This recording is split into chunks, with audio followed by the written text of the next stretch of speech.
Assalamualaikum warahmatullahi wabarakatuh. Alhamdulillahirrabbilalamin. Kaifa halukum? Apa kabar semuanya? Semoga kita senantiasa dalam lindungan Allah subhanahu wa ta'ala. Insya Allah kita akan melanjutkan pembelajaran bahasa Indonesia. Yang lalu kita sudah belajar menentukan ide pokok dan kesimpulan. Sekarang kita akan belajar bagaimana cara menulis peta pikiran. Sekali lagi, bagaimana cara menulis peta pikiran dari sebuah teks bacaan. Nah, sekarang pengertian peta pemikiran. Peta pemikiran adalah suatu cara mencatat kreatif dan efektif yang disajikan secara singkat. Nah, suatu cara mencatat kreatif dan efektif yang disajikan secara singkat. Peta pemikiran bisa disajikan dalam bentuk bagan. Selanjutnya, apa manfaat dari kita menulis peta pikiran? Manfaatnya, pertama, memudahkan kita untuk belajar dan memahami teks bacaan. Yang kedua, meningkatkan kreativitas. Dan yang ketiga, mendorong kita untuk lebih produktif dan efisien. Berikutnya, langkah-langkah membuat peta pikiran. Pertama, menentukan ide pokok atau kalimat utama.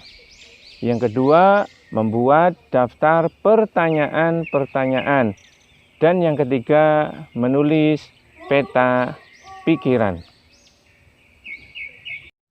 Berikutnya, kita menentukan daftar pertanyaan-pertanyaan.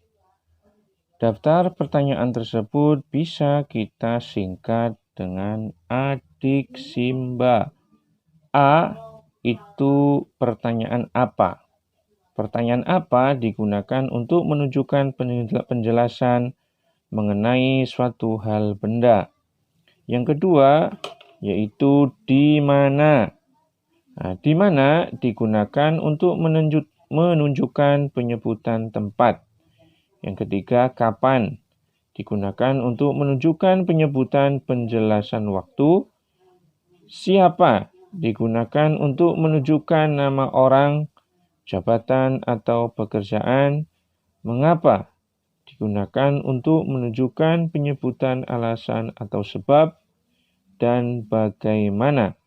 Digunakan untuk menunjukkan cara progres, penjelasan, ciri-ciri, atau karakter tokoh. Demikian pertanyaan-pertanyaan yang bisa kita gunakan untuk membuat peta pikiran. Teman-teman, kita akan belajar membuat peta pikiran. Ini ada contoh teks bacaan sejarah. W.K. Rudolf Supratman. W.K. Rudolf Supratman atau yang sering kita kenal dengan W.R. Supratman lahir di Jatinegara pada tanggal 9 Maret 1903. Ayahnya bernama Senen, seorang sersan di Batalion 3. Pada tahun 1914, Supratman mengikuti kakaknya ke Makassar.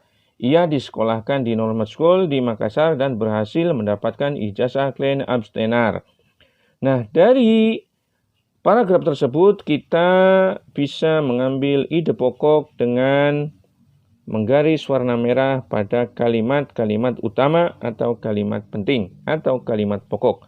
Maka dari situ kita bisa mengambil pertanyaan di mana dan tanggal berapa W.K. Rudolf Supratman lahir. Maka kalau pertanyaan di mana dan tanggal berapa berarti itu menunjukkan tempat dan waktu. Jawabannya W.K. Rudolf Supratman lahir di Jatinegara tanggal 9 Maret 1903. Ini contoh paragraf pertama dalam membuat peta pikiran. Contoh paragraf yang kedua, Supratman lalu pindah ke Bandung dan bekerja sebagai wartawan di surat kabar Kaum Muda dan Kaum Kita.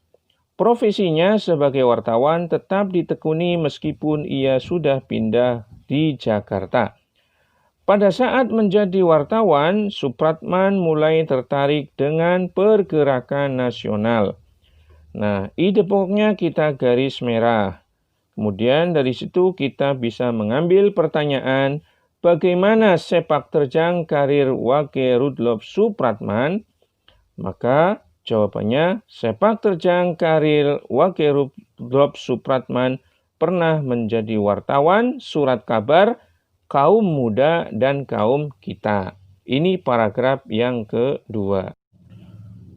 Paragraf yang ketiga, Supratman juga senang bermain musik. Kemahirannya bermain musik didapat dari salah satu kakaknya, Ruki Jem. Ia juga sempat mendapatkan ilmu musik dari suami kakaknya yang sangat pandai memainkan biola dan menciptakan lagu. Maka ide pokoknya kita garis merah. Dari situ kita bisa buat pertanyaan, siapa yang mengajarkan Wage Rudolf Supratman bermain musik? Kalau pertanyaan siapa, berarti menunjukkan orang. Jawabannya, yang mengajarkan Wage Rudolf Supratman bermain musik yaitu kakaknya yang bernama Ruki Jem. Paragraf yang keempat, suatu ketika Supratman membaca sebuah karangan dalam sebuah majalah Timbul. Penulis karangan itu menantang para ahli musik Indonesia menciptakan lagu kebangsaan. Supratman pun merasa tertantang dan mulai mengubah lagu. Pada tahun 1924, lagu Indonesia Raya diciptakan di Bandung. Maka pertanyaannya, apa yang melatar belakangi Wage Rudolf Supratman menciptakan lagu Indonesia Raya? Jawabannya adalah sebuah tantangan dari majalah Timbul kepada para ahli musik Indonesia untuk menciptakan lagu kebangsaan.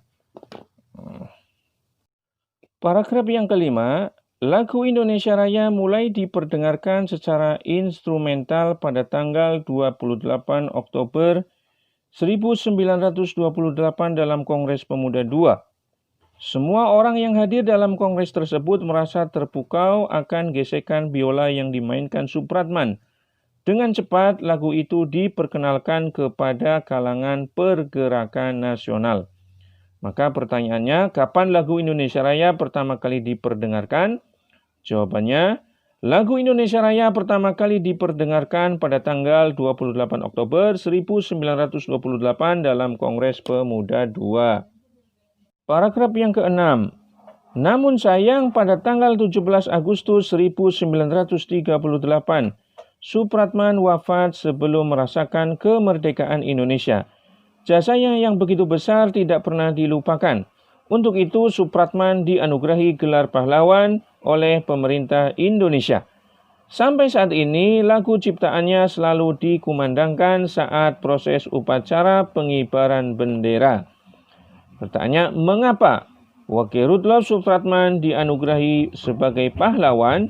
Jawabannya, Wage Rudolf Supratman dianugerahi sebagai pahlawan karena jasanya begitu besar untuk Indonesia yang sudah menciptakan lagu kebangsaan Indonesia. Setelah kita tulis pertanyaan-pertanyaan tersebut, berikut jawabannya, maka kita tulis pada bagan peta